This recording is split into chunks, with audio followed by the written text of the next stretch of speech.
قرآن میں فرمایا گیا والذین آمنوا اشد حبا للہ، اشد حبا للہ، اشد کا لفظ آپ جانتے ہیں شدید ترین، جو واقعی صاحب ایمان ہیں وہ شدید ترین محبت کرتے ہیں اللہ کے ساتھ۔ اور رسول نے اپنے بارے میں فرما دیا بہت خوبصورتی سے، لا یؤمن احدکم حتی اکون احب الیہ من والدہ وولدہ والناس اجمعین، تم میں سے کوئی شخص مومن نہیں ہو سکتا جب تک کہ میں اسے اس کے باپ سے، اس کے بیٹے سے اور تمام انسانوں سے زیادہ محبوب نہ ہو جاؤں۔ تو یہ محبت روح ہے، نظر تو نہیں آتی، نظر آئے گی اطاعت کہ آپ نے اللہ کا حکم مانا، رسول کا حکم مانا، لیکن یہ اطاعت عبادت تب بنے گی جبکہ اللہ کی محبت کے جذبے سے سرشار ہو کر اللہ کی اطاعت کی جائے۔ چنانچہ قرآن میں اس کی بڑی عمدہ مثال ہے، جب حضرت موسیٰ علیہ السلام پہلی مرتبہ فرعون کے دربار میں پیش ہوئے تو فرعون نے مذاق اڑایا کہ یہ آیا ہے یہ موسیٰ اور یہ ہارون اس کا بھائی، اور یہ ہم پر حکم چلانا چاہتے ہیں، وَقَوْمُهُمَا لَنَا عَابِدُونَ، حالانکہ ان کی قوم تو ہماری عابد قوم ہے، غلام قوم ہے۔ اب یہاں عبادت کے کیا معنی ہے؟ بنی اسرائیل پوجتے نہیں تھے، وہ بادشاہ کی پرستش نہیں کرتے تھے، لیکن بادشاہ کی اطاعت کرنے پر مجبور تھے، اطاعت کرتے تھے۔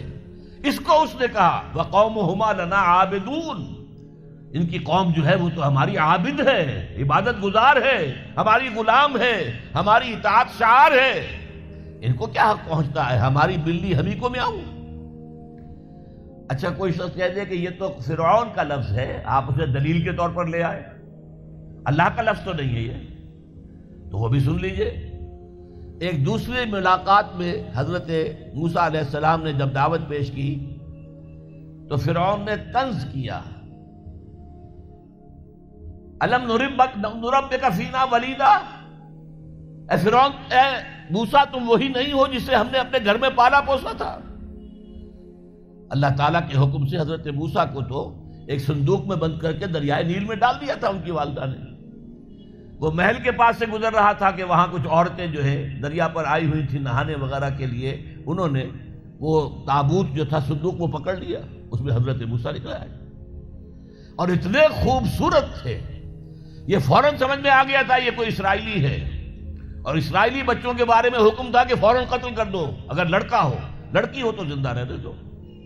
لیکن یہاں حضرت آسیہ تھی، فرعون کی ایک بیوی جو مسلمان تھی، بنی اسرائیل میں سے تھی، انہوں نے کہا فرعون سے لا تقتلوہ، مت قتل کرو، قرۃ عین لی ولک، دیکھو ہمارے ہاں اولاد نہیں ہے، یہ تو میرے اور تمہارے لیے آنکھوں کی ٹھنڈک بن جائے گا، دیکھو کتنا خوبصورت بچہ ہے، لہذا ان کو قتل نہیں کیا گیا۔ اللہ تعالیٰ نے ایک جگہ سورہ طٰہٰ میں احسان گنایا ہے حضرت موسیٰ پر، وَأَلْقَيْتُ عَلَيْكَ مَحَبَّةً مِّنِّي، میں نے اے موسیٰ تم پر اپنی محبت کا پرتو ڈال دیا تھا، ایسی محبت خدا بندی، ایسا ان کا جذبہ ابھرا لوگوں کے اندر کہ حضرت موسیٰ کو غضب نہیں پہنچایا گیا، محل میں پلے ہیں۔ تو اس کے بعد فرعون کی اس وقت تک اولاد نہیں تھی، بعد میں اولاد ہو گئی،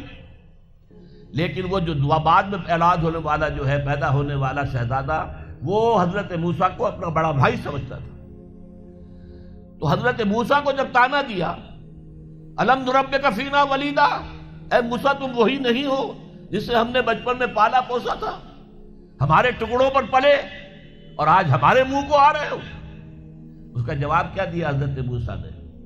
وَتِلْكَ نِعْمَةٌ تَمُنُّهَا عَلَيَّ أَنْ عَبَّدْتَ بَنِي إِسْرَائِيلَ، بڑا احسان کیا تو نے کہ مجھے اپنے گھر میں پال دیا اور میری ساری قوم کو غلام بنا رکھا ہے۔ ان عبدت بنی اسرائیل، یہاں بھی لفظ عبادت آیا، تو لفظ عبادت کا پہلا اطلاق اطاعت پر ہے، البتہ اس کی روح جو ہے وہ محبت ہے، روح نظر نہیں آئے گی، جسم نظر آئے گا، لہذا عبادت کا جسم اطاعت، اللہ کی اطاعت ہمہ تن ہمہ وقت ہمہ وجوہ، اور اللہ کی اطاعت کا راستہ اللہ کے رسول کی اطاعت۔ بمصطفیٰ برساں خیش را کے دی ہمہ اوست، اگر بہو نہ رسیدی تمام بول حبیث، اپنے آپ کو مصطفیٰ صلی اللہ علیہ وسلم کے قدموں میں پہنچا دو، اگر وہاں تک نہیں جاؤ گے تو یہ سب بولہبی ہے، پھر باقی ساری باتیں جو ہے اس کا اسلام سے کوئی تعلق نہیں۔